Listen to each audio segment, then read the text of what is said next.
உதவி தேவை அப்படின்னு நீங்க வாட்ஸ்அப் ஒரு செய்தி போடுறீங்க. என்ன நடக்கும்?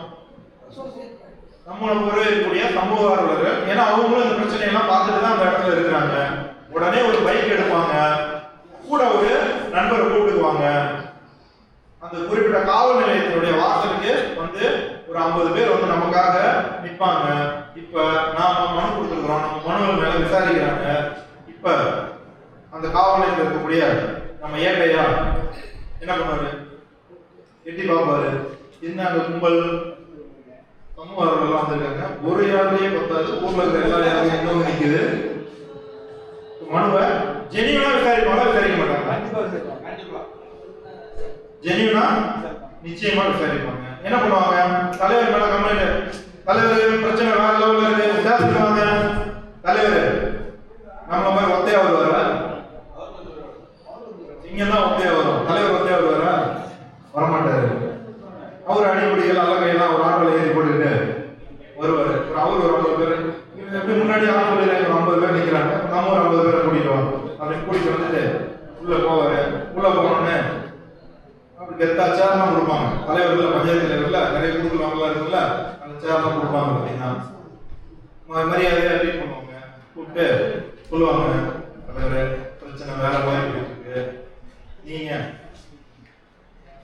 கொஞ்சம் இனிமேல் எந்த பிரச்சனையும் போக மாட்டேன்னு எழுதி கொடுத்துட்டீங்கன்னா நான் அந்த பையன்கிட்ட, அந்த தம்பிக்கிட்ட, அந்த சமூகத்தை இதை பேசி முடிச்சு விடுற பிரச்சனையா இருப்பாங்க. நமக்கு போதும், தலைவர் சேசனுக்கு வந்துட்டாரு, இனிமேல் நம்ம எதுவும் மறக்க மாட்டேன் எழுதி கொடுத்துட்டாரு போதும் அப்படின்னா நம்ம பிரச்சனையை முடிச்சுக்க போறோம். சரிங்களா? கண்டிப்பா இந்த சூழல்ல வந்து அங்க எதுவும் வாய விட மாட்டாரு. எழுதி கொடுத்துட்டு உடனே அவங்க பேச்சே வர மாதிரி, நீ உங்க பையன் அப்பா அப்பெல்லாம் அப்படி நீ இங்க வந்து கம்ப்ளைண்ட் கொடுத்துருக்கிற அப்படின்லாம் பேசி இணக்கமா பேசுவாங்க. பிரச்சனை முடிவுக்கு வந்துடும். நம்மளை பொருட்கள் மிரட்டல் எதுவும் இருக்காது. வெளியில வரோம், நம்ம சமூகர்களுக்கெல்லாம் ஒரு நன்றி சொல்றோம். இப்ப நம்ம சமூகர்களுக்கெல்லாம் ஒரு கோழி பிரியாணி, ஒரு குவார்டர், வந்துட்டு போனதுக்கு வண்டிக்கு பெட்ரோல் இதெல்லாம் கொடுக்கணுமா? தேவையில்ல. நம்முடைய சமூகர்கள் எதுக்காக வந்திருக்காங்க? என்னை போலவே பாதிக்கப்பட்ட, என்னை போலவே அந்த சமூகத்திற்கு வேலை செய்த ஒரு சகோதரன், அவனுக்கு ஒரு பிரச்சனை, அவனுக்கான காவலை சொல்லி அவங்களுடைய சொந்த செலவுல பெட்ரோல் போட்டு, சொந்த செலவுல டீ குடிச்சிட்டு, வேணா உனக்கும் ஒரு டீ வாங்கி கொடுத்துட்டு போவாங்க. டேய் தம்பி பயப்படாத, ஏதா இருந்தாலும் அண்ணன் நான் இருக்கிறேன், போனடி நான் வந்து நிக்கிறேன் அப்படின்னு சொல்லிட்டு நம்ம ஒரு ஆறுதல் சொல்லிட்டு சொல்லக்கூடிய நம்முடைய சமூக ஆர்வலர்களை நீங்க நம்முடைய பத்திரிகைகளுடைய வாட்ஸ்அப் குழுவாக இருக்கட்டும், அல்லது இந்த பகுதிக்கான வாட்ஸ்அப் குழுவாக இருக்கட்டும், அதை இணைச்சு சாதாரண நாளில் கூட நீங்க செய்யக்கூடிய ஒரு பணிகளையும் அதுல ஷேர் பண்ணிட்டே வாங்க. 10 ரூபாய் இருக்கும், மற்ற மாவட்டங்களில் செய்யக்கூடிய பணிகள் அதையும் அந்த குழுவில் ஷேர் பண்ணிட்டே வாங்க. அது அவர்களுக்கு ஒரு நம்பிக்கை ஏற்படுத்தும். இந்த பக்கம் நம்ம பிரச்சனை இப்படி எல்லாமே வந்து ஓசலையே வந்துட்டு ஓசலையே போயிட்டாங்க. அடுத்த தலைவர் பக்கம் வருவோம். ஒரு ஆட்டோல ஆளை கூட்டிட்டு வந்துட்டாரு 50 பேர். அந்த குட்டியானைக்கு காசு கொடுக்கணுமா? கொடுத்தாகணும். டிரைவர் கொடுக்கணும், வண்டிக்கு வாடகை கொடுக்கணும். அப்புறம் வந்துட்டு போனவங்களுக்கு பெட்ரோல் போடாமமா இல்லையா? சரி, வெறும் பெட்ரோல் போட்டா குடல் குண்டா போயிடும். ஒரு பிரியாணி வாங்கி கொடுத்தாலும் போட முடியும். சாதாரணமா ஒரு 20,000 ரூபாய் செலவழிச்சாங்க. குறைஞ்சபட்சம் நான் சொல்றது அதுக்கு மேலதான் ஆகும். நம்ம மேல நாம கொண்டு போய் நம்ம வீட்டாண்ட வந்து நின்னதுக்கு தலைவருக்கு 20,000 செலவு. நம்ம கிட்ட வேற இனிமேல் பிரச்சனை பண்ண மாட்டேன்னு எழுதி கொடுத்துட்டு போன அசிங்க வேற ஸ்டேஷன்ல என்ன இவ்வளத்தையும் வாங்கிக்கிட்டு ஒரு 20,000 ரூபாய் செலவழிச்சுட்டு போனார்னா இனிமேல் ஊர்ல வீட்டு பக்கம் வந்து நிப்பாரா? இந்த செய்தி எப்படி நம்ம வாட்ஸ்அப் குரூப்ல பரவுதோ அதே மாதிரி தலைவர் எப்படி வாட்ஸ்அப் தலைவர்கள் இருப்பாங்க இல்லையா, அந்த வாட்ஸ்அப் குரூப்ல பரவுமா? போடுவாங்களா? போடுவாங்க. இப்ப நம்ம ஊர்ல வேற தலைவர் யாராவது மனு போட்டா வீட்டாண்ட வந்து நிக்கிறதுக்கு யோசிப்பாங்க, யோசிக்க மாட்டாங்களா? எங்க ஊர்ல திருச்சி மாவட்டத்துல மாவட்ட ஊராட்சி தலைவர், பஞ்சாயத்து மாவட்ட ஊராட்சி தலைவர் இருப்பார். கேள்விப்பட்டீங்களா? மாவட்ட கவுன்சிலர்லாம் சேர்ந்து ஒரு தலைவர் தேர்ந்தெடுப்பாங்க. 50,000 கவுன்சிலர்லாம் சேர்ந்து ஒரு தலைவர் தேர்ந்தெடுப்பாங்க. அவர் பேர் தர்மராஜன் பேரு. எங்க ஊர்ல திருச்சி மாவட்டத்துல எங்க யூனியனுக்கு வந்தாரு. வந்துட்டு அவங்க கட்சி சார்ந்த நண்பர்கள்லாம் பேசிட்டு இருக்கும்போது, ஏன்பா என்ன 10,000 பேர் பிரச்சனையாமா? அவங்க அவங்ககிட்டலாம் போகாதையா, குலக்கேசல போட்டு விடுவாங்க. அவங்கெல்லாம் போகாத. ஏன்னா ஒரு மர்டர் கேஸ் போட்டு ஒரு கொலை முயற்சி போட்டு இன்னைக்கு அது நீதிமன்றத்தில் நடந்துட்டு இருக்கு. 9 குற்றவாளிகள் நீதிமன்றத்துக்கு நடந்துட்டு இருக்கிறாங்க. யார் மேல? தலைவர், பக்கத்தூர் தலைவர், பஞ்சாயத்து செக்ரட்டரி, அப்புறம் அவருடைய அடிப்படைகள் மொத்தம் 9 பேர் மேல வழக்கு போட்டு நீதிமன்றம் நடந்துட்டு இருக்கு. ஒரு மாவட்ட ஊராட்சி தலைவர் என்ன சொல்றாரு? என்ன பேசுறாரு? நம்ம பொதுவா என்ன சொல்லுவாங்க, நம்ம கட்சி என்ன ஆளு வச்சு அடிச்சுட்டு கூட நான் பாத்துக்கிறேன், எஸ்பி எல்லாத்தையும் நான் பேசுகிறேன் அப்படின்னு சொல்றது போய் 10 ரூபாய் இருக்கிறானா சட்ட போகாத குலகேசல மாட்டி விட்டுருவான் அப்படின்னு சொல்லக்கூடிய ஒரு சூழல் இதை ஏற்படுத்தியது நீங்கள் தான்.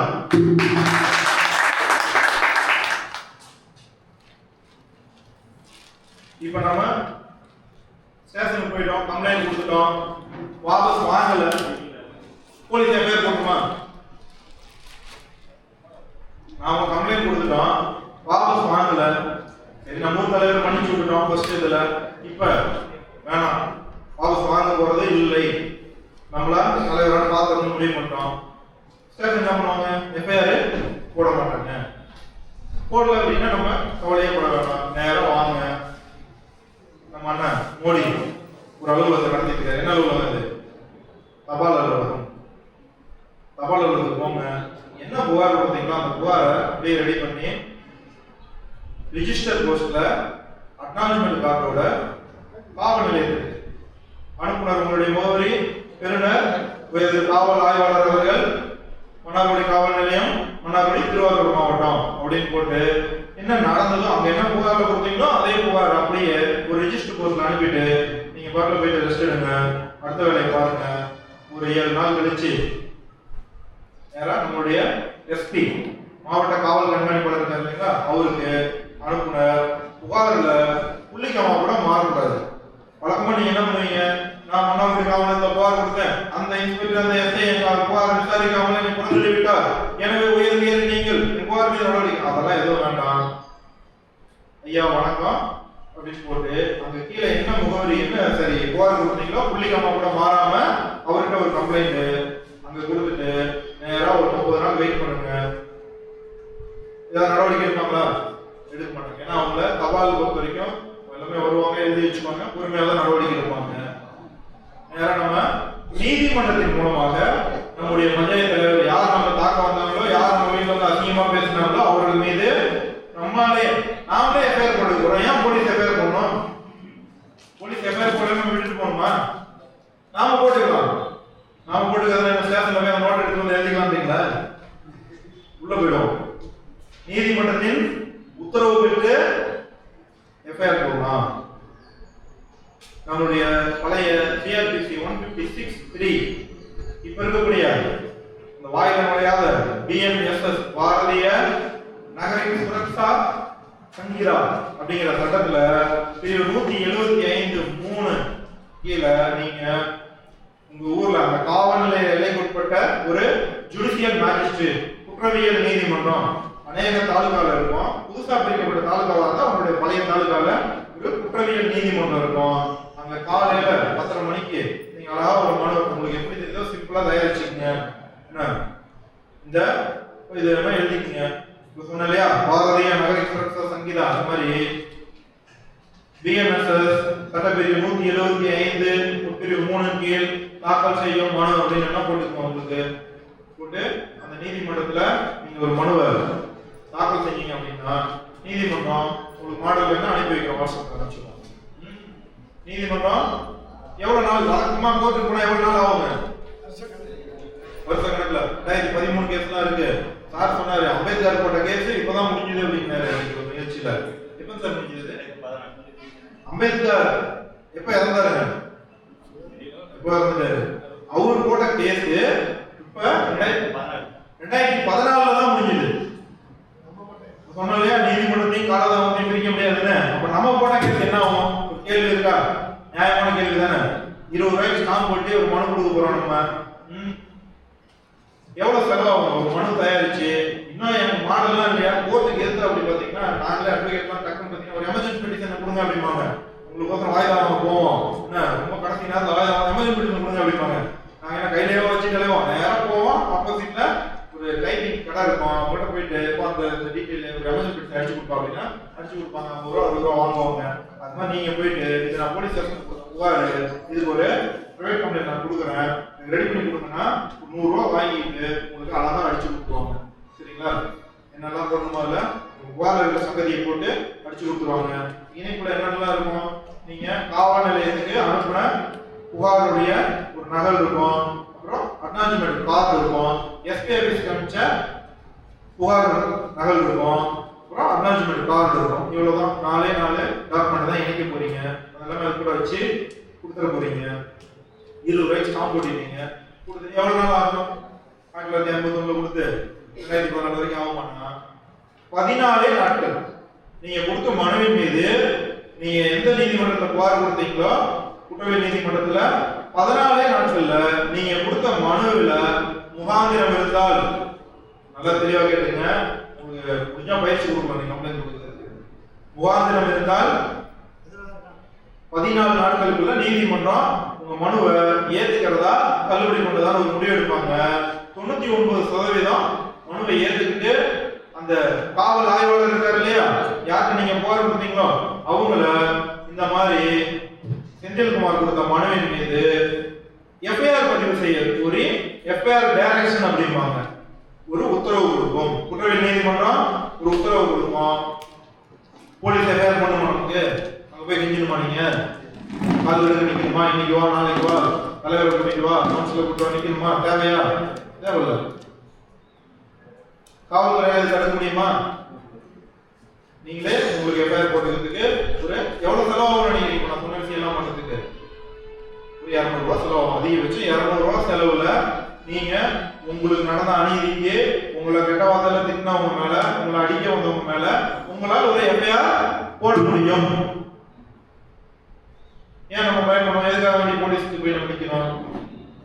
அடுத்து காவல் நிலையத்துக்கு எப்போ புகார் கொடுக்க போனீங்கன்னாலும் கொஞ்சம் கூட யோசிக்காம ஒரு என்ன புகார் கொடுக்குறீங்களோ ரெஜிஸ்டர் போஸ்ட்ல உங்க அனுப்பிட்டு போயிடுங்க. அவங்க கேட்பாங்க, நான் தான் நடவடிக்கை எடுக்கிறாங்க, நீ எது ரெஜிஸ்டர் போஸ்ட் பண்ணுற, இன்னும் அவங்களுக்கு அவ்வளோ சட்டம் தெரியுமா சொல்லிக்கங்க. அவங்ககிட்ட ரொம்ப தன்மையா நடந்துக்குங்க. ஐயா எனக்கு தெரியாது, அண்ணா ஒருத்தர் கேட்டேன், அவரு உன்னை வாங்கி பேருக்கு போட்டு கொடுத்துட்டு போடான்னு சொன்னாரு, அவரு அனுப்பிட்டாரு போல இருக்கு. சரிங்களா? நான் உங்கள்கிட்ட புகார் கொடுத்துட்டு நீங்க நடவடிக்கை எடுப்பீங்கன்னு நான் காத்துட்டு இருக்கிறேன்.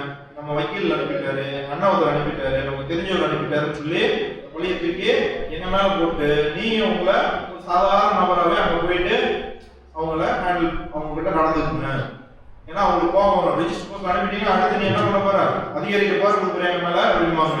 அதெல்லாம் ஒண்ணும் இல்லைங்க, எனக்கு விவரம் தெரியாது, கிட்ட சொன்னேன், புகார் கொடுன்னாங்க, வாங்கி பார்த்தாங்க, இன்னொரு காப்பி எடுத்து வாங்க, எடுத்து போன கையெழுத்து போட்டுருந்தாங்க, என்ன பண்ணாங்க எனக்கு தெரியாது, ரெஜிஸ்டர் போஸ்ட்ல அண்ணன் அனுப்பி வச்சிருக்காரு, ஆனா அந்த மனு என்னோட மனு தான், அதுல இருக்கிற கையெழுத்து என்னோடது தான், அனுப்பி வச்சிருக்காருன்னு சொன்னீங்கன்னா அவங்க அந்த விஷயத்தை ரொம்ப உங்கள்கிட்ட ஆர்கியூ பண்ண மாட்டாங்க. இப்படியும் நமக்கு புகார் கொடுத்தோன்னே எஃப்ஐஆர் போடாம போறாங்க, நம்ம தலையெழுத்து கோர்ட்டுக்கு போய் 200 ரூபாய் செலவழிச்சு தான் ஆகணும். எஸ்பிக்கு அனுப்புற புகார்ல காவல்துறையை பத்தி எங்கேயுமே குறை சொல்லாதீங்க. இந்த மாதிரி நடவடிக்கை எடுக்கலாம் போகலன்னு சொல்லி பண்ணாதீங்க. நீங்க நீதிமன்ற உத்தரவு பெற்று தாராளமா எஃப்ஐஆர் போடலாம். சரி, இந்த மாதிரி நம்ம தர்மேந்திரன் அப்படின்னு ஒருத்தர் மாநில துணை பொதுச் செயலாளர், 10 ரூபாய்க்கு மாநில துணை பொதுச் செயலாளர், ராணிப்பேட்டை மாவட்டம் இருக்கு இல்லையா, நம்ம தர்மேந்திரன் யாருக்கெல்லாம் தெரியுங்க? இருக்கவங்க யாருக்கெல்லாம் தெரியுமா? தர்மேந்திரன் 10 ரூபாய்க்கு மாநில துணை பொதுச் செயலாளர் தெரியாது. இப்படிதான் அங்க இருக்கிற எஸ்பிக்கும் அவருக்கு தெரியாது, கலெக்டருக்கும் அவருக்கு தெரியாது, அங்க இருக்க ஆர்டிஓவுக்கு தெரியாது, தாசில்தாருக்கு தெரியாது. ஆனா இன்னைக்கு தூக்கத்துல எந்திரிச்சு கேட்டா கூட தர்மேந்திரன் பேரு புள்ளி கமா படிப்பு தெரியாத அப்படியே சொல்லக்கூடிய அளவுக்கு அவருடைய வாழ்க்கையில தர்மேந்திரன் அப்படிங்கிற ஒரு ராணிப்பேட்டை மாவட்டத்துடைய முன்னாள் ஆட்சியராக இருந்து தற்போது அடிஷனல் கலெக்டராக இருக்கக்கூடிய ஐஏஎஸ் பாஸ்கர பாண்டியன், திருப்பூர் மாவட்டத்தினுடைய எஸ்பியாக இருக்கக்கூடிய சகோதரி பேரு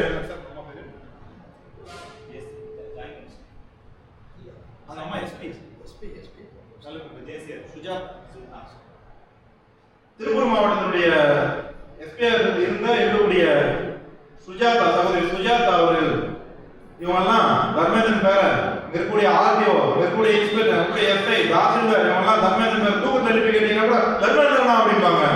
அப்படி என்ன பண்ணிருப்பாரு நினைக்கிறீங்களா? ஃபர்ஸ்ட் இவங்க என்ன பண்ணாங்கன்னு கேளுங்க. அந்த ஊர்ல ராணிப்பேட்டை இருக்கக்கூடிய கூட்டுத்தாக்கு அப்படிங்கிறது அவருடைய கிராமம். அந்த பகுதியில கனிம கொள்ளை நடக்குது. இவரு அங்க ஒரு லோக்கல்ல ஒரு பத்திரிகை நடத்திட்டு இருக்காரு. அந்த பத்திரிகையில என்னுடைய கிராமத்துல சட்டத்துக்கு புறம்பா கனிம வளங்கள் வெட்டி எடுக்கப்படுகிறது. சுமார் 80-90 கோடி ரூபாய் அளவிற்கு அரசாங்கத்துக்கு செல்ல வேண்டிய பணங்கள், வரி வருவாய்கள் தனியார்கள் கொள்ளையடிக்கும் ஒரு செயல் நடக்குதுன்னு சொல்லி எல்லாருக்கும் உங்களை மாதிரியே பெட்டிஷன் போட்டாரு. பார்த்தாரு, அங்க இருக்கிற காந்தி பெயர்ல மட்டுமே காந்தி, முன்னாள் சாராய வியாபாரி, தற்போதைய அரசாங்கத்தில் அமைச்சராக இருக்கக்கூடிய காந்தி அவர்கள் பார்த்தாரு. நேரா எஸ்பி கலெக்டர் சொல்லி தர்மேந்திரன் மேல குண்டர் சட்டத்திலே கைது செய்யப்பட்டார். தர்மேந்திரன் எந்த ஒரு எஃப்ஐஆருமே இல்லாம ஒருத்தட்ட பொய் புகாரை வாங்கி ஒரு 3 நாள் அடுத்தடுத்து 3 கம்ப்ளைண்ட் இருக்கணும். பாத்தீங்கன்னா ஒரு குண்டாஸ் பண்ணணும்னா உடனே என்கிட்ட பணம் கேட்டு அதை கேட்டேன்னு சொல்லி ஒரு பொய் புகாரை தயார் செஞ்சு அவரை குண்டர் சட்டத்துல கைது செஞ்சு 35 நாட்கள் சிறையில் அடித்தாங்க. அந்த சிறையில் அடித்தது யாரெல்லாம் கைது போட்டாங்க? மாவட்டத்துடைய ஆட்சியர், மாவட்டத்துடைய superintendent of police, ADSP, RDO, தாசில்தார், அப்புறம் காவல் ஆய்வாளர், காவல், அப்புறம் டிஎஸ்பி. அந்த டிஎஸ்பிக்கு ஒரு சிறப்பு இருக்கு. டிஎஸ்பி பிரபு அப்படின்னு சொல்லிட்டு அவரு தான் இங்க ஒரு தகவல் தீர்ப்பு ஒரு புத்தகம் பாத்தீங்க இல்லையா? அந்த புத்தகத்தை வெளியிட்டது அவரு தான். இந்த சம்பவத்துக்கு அப்புறம் தர்மேந்திரன் குண்டசட்டத்தில் அடைக்கப்பட்டதுக்கு அப்புறம் நமக்கு அவருடைய அலுவலகத்தில் நடந்த நிகழ்ச்சியில தர்மேந்திரன் தலைமை அந்த நிகழ்ச்சிக்கு அந்த புத்தகத்தை வெளியிட்டது அந்த டிஎஸ்பி பிரபு. சரி, இவங்க எல்லாம் என்ன பண்ணிட்டாங்க? நம்ம தர்மேந்திரன் மேல ஒரு கோயில் போட்டு குண்டாசில் அடிச்சு 35 நாள் போட்டாங்க. அப்ப அவரு தர்மேந்திரன் 10 ரூபாய் எந்த பொறுப்புலையுமே இல்லை. ஒரு சமூக ஆர்வலர் 35 நாள் ஜெயிலுக்கு போயிட்டாரு. எங்களுக்கு எல்லாம் தெரியாது. அப்புறம் குண்டாஸ் போர்டு இருக்கு இல்லையா, அங்க வந்து அப்பீல் போவாங்க, ரெவியூ போவாங்க. இந்த புத்தகத்தை அந்த டிஎஸ்பி வெளியிட்டாரு. அந்த டிஎஸ்பி இப்ப சொல்றேன், இந்த விஷயத்துல எங்க வர நான் சொல்றேன். தர்மேந்திரன் மேல குண்டர் சட்டம் போட்டதுல அந்த ஒரு 11 பேர்ல அந்த டிஎஸ்பியும் வந்து நமக்கு குண்டாஸ் ரெவியூ போறாங்க. அந்த குண்டாஸ் போர்டுல தர்மேந்திரன் அவருடைய ஆவணங்கள்லாம் கொடுக்குறாரு. ஐயா, எங்க ஊர்ல இந்த மாதிரிலாம் கனிம வள கொள்ளை நடந்துச்சு, இதெல்லாம் நான் இந்த பத்திரிகையில சொன்னேன் அப்படின்னு சொல்லி கொடுக்குறாரு. இந்த பக்கம் போலீஸ் அவங்களுடைய இவர் மேல இவர் என்ன குற்றம் செய்தார் தெரியுமா அப்படின்னு சொல்லி ஃபைல் எல்லாம் கொடுத்தாங்க. வாங்கி பார்த்தாங்க. அந்த குண்டாஸ் போர்டுல இருக்கவங்க அப்படி தூக்கி மூஞ்சில எரிஞ்சாங்க. போலீஸ் மூஞ்சில எத்தனை ஃபைல் நான் பார்த்துருக்கேன் இந்த இடத்துல. இது புட்டப் ஃபைலா, இது பொய் கேஸ் போடுறதா எனக்கு தெரியாம நீங்க உட்கார்ந்துட்டு இருக்கிறோம் அப்படின்னு சொல்லி குண்டாஸ் போர்டு உடனே அவரை விடுதலை பண்ணுச்சு. 35 நாள் ஜெயில இருந்துட்டு வெளியில வந்தாரு. ஒண்ணுமே பண்ணல. சாருக்கு போன் பண்ணாரு, அண்ணா இந்த மாதிரி நடந்துச்சுன்னாரு. தர்மேந்திரன் கவலைப்படாதீங்க, பாத்துக்கலாம் அப்படின்னாரு. உடனே 10 ரூபாய்க்கு மாநில துணை பொதுச் செயலாளர் அப்படின்னு ஒரு குண்டாஸ் போட்டீங்க, மாநில துணை பொதுச் செயலாளர். இதுக்கப்புறம் தர்மேந்திரன் மேல கை வச்சீங்கன்னா அவரை பொதுச் செயலாளர் ஆக்கிட்டு வேலை செய்யணும். வந்தாரு, பொறுமையா வந்து பேசி என்னெல்லாம் வழிமுறைகள் என்னன்னு கேட்டாரு. உட்கார்ந்து சாத்தினாரு. ஒரு என்ன நடந்துச்சுங்க, அவருக்கு என்ன அநீதி நடந்தது, இது எதன் கீழே வருங்க? அரசு அதிகாரிகள் ஒரு ஊழலை தட்டி கேட்ட ஒரு இளைஞர் மேல பொய் புகாரின் அடிப்படையில குண்டாசில் அடைக்கிறாங்க. இதுக்கு பேர் என்னங்க? மனித உரிமை மீறல். ஒரு அதிகாரம் மிக்கவர்கள் ஒரு சாதாரண குடிமகனுக்கு எதிராக தன்னுடைய அதிகாரத்தை தவறாக பயன்படுத்துவது மனித உரிமை மீறல். இப்ப மனித உரிமை மீறலுக்கு எங்கெல்லாம் புகார் கொடுக்கலாம்? தமிழ்நாட்டில் இருக்கக்கூடிய மாநில மனித உரிமை ஆணையம், மத்திய மனித உரிமை ஆணையம், இங்கெல்லாம் நமக்கு புகார் கொடுப்போம்னு நமக்கு எல்லாமே தெரியும். கொடுத்தவங்க கூட இங்க இருப்பீங்க. காவல்துறை நமக்கு எதிராக ஒரு அநீதி நடக்குதுன்னா சொல்லுவோம். நமக்கு கொஞ்சம் விஷயம் சொல்லுவாங்க, ஹியூமன் ரைட்ஸ் கமிஷன் எழுத்துறோம் பாத்துக்க அப்படிம்பாங்க. வழக்கறிஞர் எல்லாம் முன்னாடி அவரெல்லாம் சொல்லுவோம். பாத்தீங்கன்னா போலீஸ் ஏதாவது எங்கிட்ட ரொம்ப ரூடா நடந்துட்டாங்கன்னா அல்லது எங்களுடைய கிளைண்ட் கிட்ட ரூடா நடந்துட்டாங்கன்னா அவங்க ஹியூமன் ரைட்ஸ் கமிஷன்ல போய் நிறுத்திடுவோம் அப்படின்லாம் சொல்லுவாங்க. ஆனா இவரு அதையும் பண்ணாரு. கூடுதலா நம்முடைய பொதுச் செயலாளருடைய வழிகாட்டுதலின் பேர்ல ராணிப்பேட்டை மாவட்டத்திலேயே இயங்கக்கூடிய மனித உரிமை நீதிமன்றம், ஒரு மாவட்ட நீதிமன்றமும் மனித உரிமை நீதிமன்றமாகவும் செயல்படுகிறது. அப்ப அந்த மாவட்டத்தில் இருக்கக்கூடிய மனித உரிமை நீதிமன்றத்துல புகார் கொடுக்கிறாரு. இந்த புகாரை நேரடியா அந்த மாவட்ட நீதிமன்றத்துல கொடுக்க முடியுமான்னு பாத்தீங்கன்னா முடியாது. அந்த இவருடைய எல்லைக்குட்பட்ட குற்றவியல் நீதிமன்றத்துல ஒரு புகாராக அதை தாக்கல் செஞ்சு அந்த புகார் ஏற்றுக்கொள்ளப்பட்டதுக்கு அப்புறமா அவங்க அதை மாவட்ட மனித உரிமை நீதிமன்றத்துக்கு அனுப்பி வைப்பாங்க. அதற்கான நடைமுறை ஓராண்டு காலம் ரொம்ப மிக பொறுமையா பெட்டிஷன் கொடுத்தாரு. எனக்கு எதிராக இந்த அநீதி நடந்துருச்சு, நான் இதை தான் கேட்டேன், இப்படி மேல பொய் புகார் கொடுத்தாங்க, அதுக்காக வேண்டி என்னை பாதிப்படை செய்த இத்தனை அதிகாரிகள் மீதும் மனித உரிமை மீறல் வழக்கு பதிவு செய்யணும்னு சொல்லி தாக்கல் செஞ்சாரு. எவ்வளவு நாள் அந்த மனு நம்பர் ஆகுது, எவ்வளவு நாள் ஆயிருக்கும்னு நினைக்கிறீங்க? ஒரு மாசம். இதான் 14 நாள்ல நம்ம 6 வாங்கி கொடுத்துருக்கோமே. 1.5 ஆண்டு காலம் குற்றவியல் நீதிமன்றத்தில் ஒரு மனு கொடுக்குறாரு. அது நம்பர் ஆகிறதுக்கு பதிவாகிறதுக்கு 1.5 ஆண்டு காலம் ஆகிறது. அவருடைய பார்த்தாரு, ஐயா வழக்கறிஞர் நீங்க ஒதுக்கிங்க, நானாச்சு ஐயாவாச்சுன்னு சொல்லி ஐயா சொன்னாரு. ஐயா 1.5 வருஷமா நானும் காத்திருந்துட்டேன், என் மனு நியாயம் நினைச்சா ஏத்துக்குங்க, இல்லைன்னா தள்ளுபடி பண்ணுங்க, நானு அதுக்கு அடுத்து இருக்கக்கூடிய நீதிமன்றத்தை அணுகிறதுக்கு எனக்கு ஒரு வாய்ப்பு கொடுங்க அப்படின்னு கேட்டாரு. அந்த மேஜிஸ்ட்ரேட் மனுவை பார்த்தாரு. அதுல புகார் பதிவு செய்யக்கூடிய முகாந்திரம் இருந்ததுனால வழக்கு பதிவு செஞ்சாரு. யாருனால? மாவட்டத்தினுடைய ஆட்சியர் Bhaskara Pandian, SP, ADSP, RDO, DSP, SI, inspector, தாசில்தார் எல்லாரும் மேலேயும் மனித உரிமை மீறல் வழக்கு பதிவு செஞ்சாங்க. சரி, மனித உரிமை நம்ம வந்துடும் அவதிகமா போறதுக்கு சம்மன் அனுப்பிச்சாச்சு, எல்லாருக்கும் சம்மன் அனுப்பிச்சாச்சு, போயிடுச்சு. எஸ்பி, டிஎஸ்பி எல்லாருக்கும் போயிடுச்சு சம்மன். வாய்தா வாங்குவாங்க. நான் நேரில் ஆஜராக வந்து எனக்கு விலக்களிக்கணும்னு கேட்பாங்க, எல்லாமே கேட்பாங்க. மேஜிஸ்ட்ரேட் பார்த்தாரு, 2 வாய்தா பார்த்தாரு. முதல் வாய்தாவுக்கு தாசில்தார்லாம் வந்தாங்க. அதாவது வட்ட நிர்வாக நடுவர் மேஜிஸ்ட்ரேட் அதிகாரத்தில் உள்ளவரு இங்க மேஜிஸ்ட்ரேட் கோர்ட்ல நின்னாரு. போன் பண்ணி சொன்னாரு, அண்ணா மேஜிஸ்ட்ரேட் நம்ம தாசில்தார் தான் வந்தாரு, ஒன்றும் கவலைப்படாதீங்க, வருவாங்க, அவசரப்படாதீங்க. அந்த பொறுமை மீண்டும் மீண்டும் நான் சொல்ல வர்றது, தனக்கு ஒரு அநீதி நடந்தது, 1.5 வருஷமா நம்பர் போட்டது பொறுமையா இருந்தாரு. அதுக்கப்புறம் வாய்தா வருது, மாவட்ட ஆட்சியர் வரல, எஸ்பி வரல, இவங்க மட்டும்தான் கீழ்நிலை ஊழியர்கள் மட்டும் வராங்க. பொறுமையா இருக்காரு, சொல்றோம் எல்லாம் நல்லது நடக்கும், பொறுமையா இருக்குன்னு சொல்றோம். 2 வாய்தா பார்த்தாரு மேஜிஸ்ட்ரேட். 3வது வாய்தாவுக்கு சொல்லிட்டாரு. அடுத்த வாய்தாவுக்கு பாஸ்கர பாண்டியன் மாவட்ட ஆட்சியர், எஸ்பி, ஏடிஎஸ்பி கோர்ட்ல வந்து இந்த குற்றவாளி ரூம்ல நிக்கல அப்படின்னா எல்லாருக்கும் வார்டு போட்டுறாங்க. வந்தாங்க அன்னைக்கெல்லாம் கோர்ட்ல பாத்தீங்கன்னா ஒரே பரபரப்பு. அந்த வாய்தா தேதி இன்னைக்கு வழக்கறிஞர் குமாஸ்தா கேஸுக்கு வந்தவங்க போனவங்க எல்லாம் நின்று ஒரே இந்த ஹாலில் தான் வெளியில ஒரே கும்பல் பாத்தீங்கன்னா வர என்ன கும்பல் 10 பேர் இருந்தாலே என்ன கும்பல் பார்க்க 100 பேர் வந்துருவாங்க. கலெக்டர் கோர்ட் போறாங்க, அவங்க எல்லாம் ஹைகோர்ட் கூப்பிட்டாலே போக மாட்டாங்க. பேப்பர்ல பாக்குறீங்களா இல்லையா? ஹைகோர்ட் வந்து அவ்வளவுதான் பழிச்சு கூட அப்படின்னா மிரட்டி கூப்பிட்டாதான் போவாங்க கலெக்டர்லாம். நம்ம ஊர்ல ஒரு சாதாரண ஒரு குக்கிராமத்துல ஒரு தாலுகால இருக்கக்கூடிய ஒரு குற்றவியல் நீதிமன்றம், அங்க யார் போவாங்க? கஞ்சா விற்கிறவன், எஸ்பி அவங்க வந்து தீபா சத்யன், தவறா சொல்றேன், நம்ம வந்து இப்ப ஜேசி ஜாயிண்ட் கமிஷனரா இருக்காங்க தீபா சத்யன்.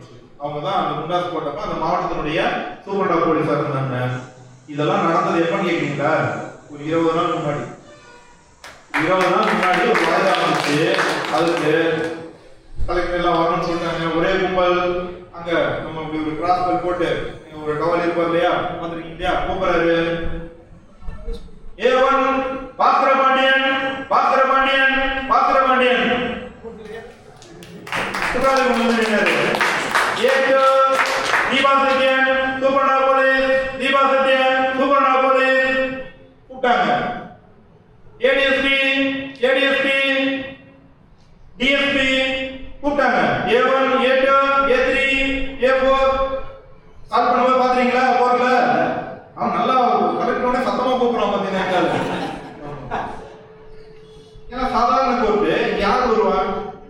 மட்டு கேஸ், பிக்பாய் அடிக்கிறவன், கஞ்சா கேஸ், இவன் தான் வந்து அங்க நிப்பான் பாத்தீங்கன்னா. அவன் பாக்குறான், ஐயாவுமே வா அப்படின்னு பாக்குறான். என்ன கேஸ் அப்படிங்கிறான் பக்கத்துல இருக்க பாத்தீங்கன்னா. அவன் சொல்ல முடியும், நான் இருக்கும்போது கொஞ்சம் மேல போட்டேன் நான் சொல்ல முடியும். ஓரமா நிற்காது, அந்தமா ரொம்ப சங்கடமா நின்று இருந்தாங்க பாத்தீங்கன்னா. ஒன்று நிறுத்தின நமக்கே சங்கடம் வரவும் கை வச்சு பாத்தீங்கன்னா. எதுக்கு சொல்ல வரேன்னா, உங்க மேல காவல்துறை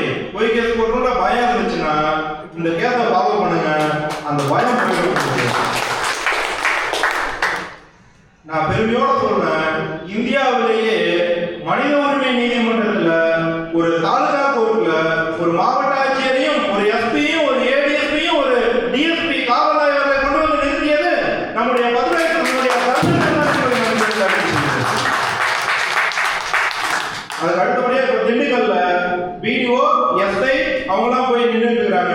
நம்ம பேஸ்புக் ஃபாலோ பண்ணவங்களுக்கு தெரியும். அந்த தம்பி ஒரு வாய் பேச முடியாத ஒரு மாற்றுத்திறனாளி, அவருக்கு எதிராக ஒரு வழக்கை பதிவு செய்து அவர் நடந்த அநீதிக்கு மனித உரிமை நீதிமன்றத்தில் வழக்கு தாக்கல் செய்து அந்த பகுதியினுடைய பிடிஓ எஸ்ஐ அவங்க எல்லாமே எப்படி இந்த கலைக்கெல்லாம் வந்து நின்றுறாங்களோ அது மாதிரி அங்க இருக்கக்கூடிய குற்றவியல் நீதிமன்றத்தில் வந்து நின்றுருக்காங்க. உங்களுக்கு எதிராக யார் செய்தாலும் அவர்களை குற்றவியல் நீதிமன்றத்தில் நிற்க வைக்கக்கூடிய கடமை எங்களுக்கு உள்ளது. எனவே உங்களுடைய பணியை உண்மையாக செய்யுங்கள், சத்தியமாக செய்யுங்கள், நேர்மையாக செய்யுங்கள். உங்களோடு நாங்கள் இருக்கிறோம், எங்களோடு நீங்கள் இருக்கிறீர்கள். நாம் நிச்சயம் வெற்றி பெறுவோம். நாம் வெற்றி பெறுவது என்றால் இந்த தர்மம் வெற்றி பெறாது. எனவே நாம் வெற்றி பெறுவோம், வெற்றி பெறுவோம், வெற்றி பெறுவோம் என கூறி நன்றி.